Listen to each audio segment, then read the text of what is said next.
question might not be what role should economics play, but what sort of economics. Uh, and I think it's very clear we do need a discipline that helps us understand consumers and firms and this cat's cradle of connections that we have between different entities in an economy. We need something to help us navigate all that complexity. I think the problem is that economics has generally tended to simplify, to make an economy, which is a very complex system, to make it tractable, to make it understandable, to make it, uh, to reduce it, in a sense, to a set of equations based on a few assumptions about individuals and about the system as a whole.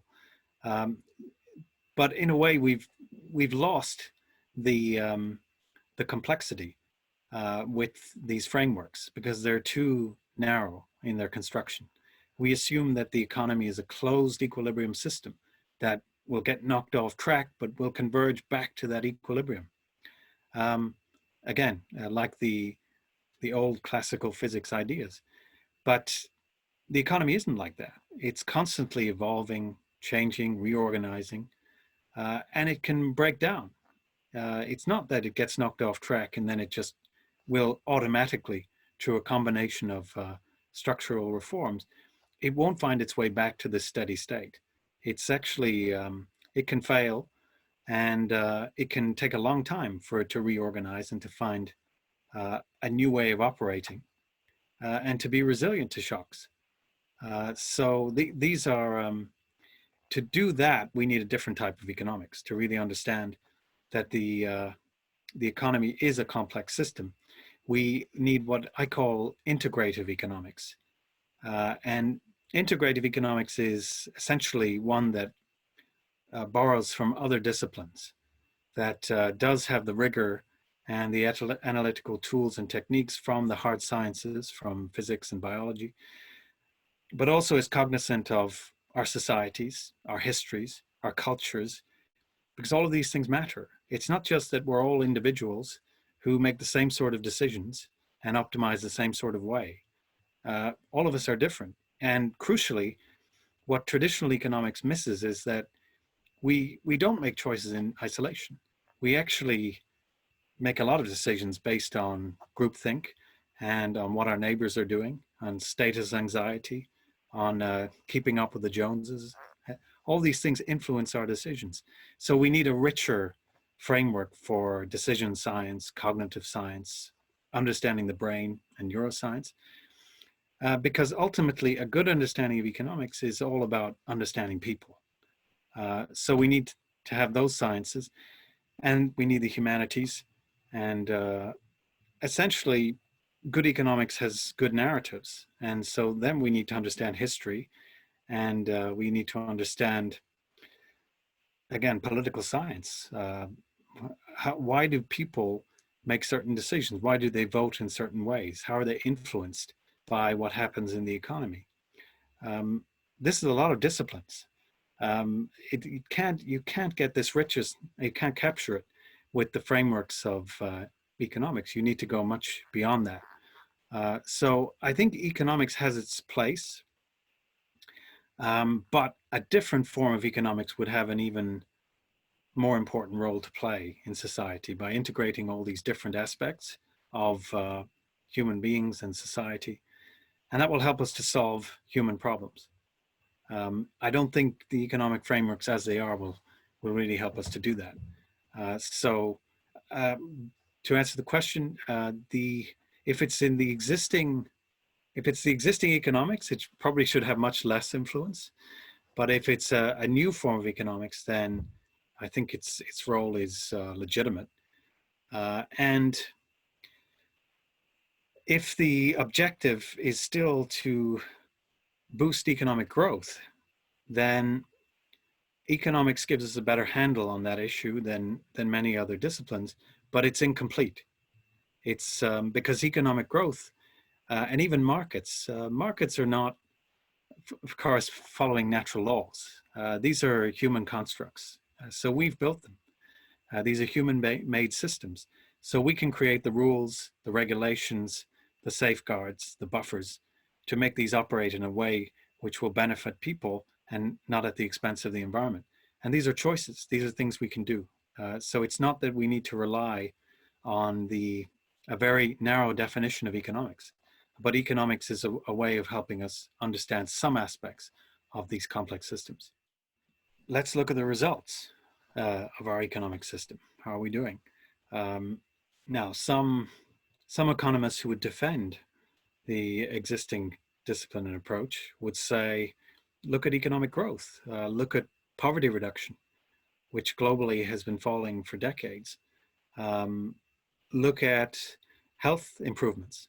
Look at life expectation. It's been growing for centuries, 2 centuries now, in very dramatic ways. And this is spilling over to the whole planet. So obviously something's gone well. And we have an economic system which generates growth. And it's slowed somewhat in the OECD countries, but the emerging economies are still growing very rapidly. And developing countries are starting to expand as well. 6 of the fastest growing countries in the world a few years ago were from Africa. So there is this catch up, and true countries reaching the technological frontier, they've been able to take advantage of these things, and true trade and investment, they've been able to grow. So there must be something good about economics and the way we've proceeded. The problem is exactly the question you mentioned. It's not necessarily about the aggregate. The aggregate story is pretty good. The problem is the distribution. So if 90% of the gains of growth go to the top 1% of the people, then that's going to generate dysfunction and problems in our society. We may have a successful economy. It doesn't necessarily mean that we have a good society and a society that works. I think we've generated a very unequal system, and that's a major problem too for its stability. That the gains of economic growth are captured, and people like Angus Deaton and his wife Anne Case, they've written about, they've tried to understand, why are people so dissatisfied? And they've argued that it's not inequality. We hear a lot about income inequality, and that's been gradually rising in most OECD countries and emerging economies. It's been going down, but inequality is, with Thomas Piketty, has captured a lot of attention. But they argue that it's not necessarily income inequality. Actually, if you ask people, should some people be paid more than others? Should we reward movie stars and sports stars? They'll generally say yes, they probably deserve a bit more. So we don't believe in a totally equal, flat society. But what people don't like is a sense of unfairness. How have certain people become wealthy? And the sense that essentially it's been about rent seeking, that some people have essentially taken advantage of the system. They've exploited the financial markets, which then periodically blow up, causing problems for all of us. They've exploited monopoly power, that their firms have had power to extract rents from an economy. They've exploited their workers, haven't paid them enough. And the sense is that this is really what generates the social problems and the political backlash against our economic system. It's this sense of unfairness, that we don't necessarily have equal opportunities anymore. And that those who are born with a set of advantages will be able to augment those over the life course. And those that are born into disadvantage, again, that will factor into going to a worse school, having a poorer diet, having health which is not as good. We estimated in the OECD that inequalities were reducing the lifespans of the poorest people in the distribution by about 10 years. So this is a real issue. And the question is why? Why have we a system which is generating this unfairness?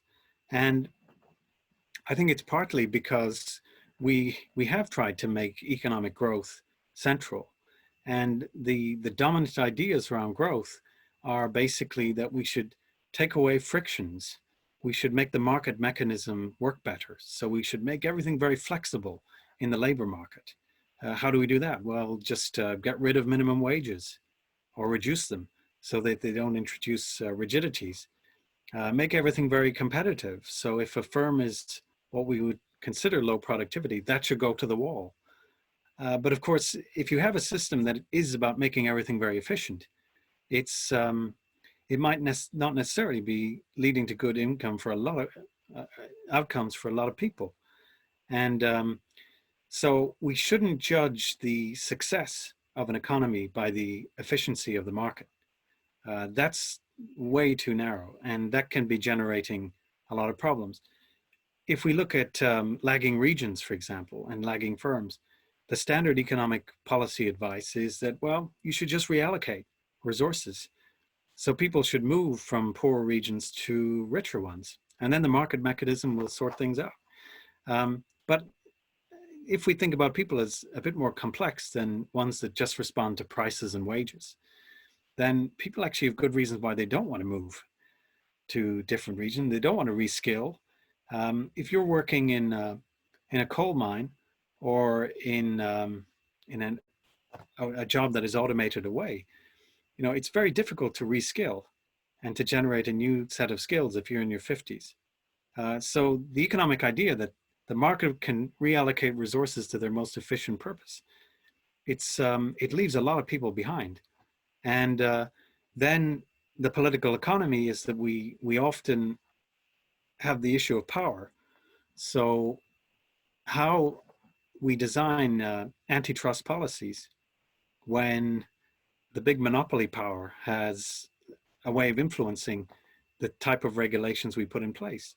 Look at the way that the financial system has been regulated.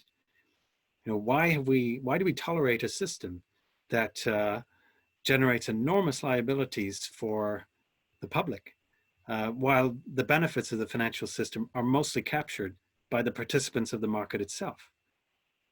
You know, this doesn't seem to be a very fair system. So we've decided, we organize our economies these ways. We try to optimize them, we try to grow, we try to make them efficient, and we gesture in the direction of things like fairness.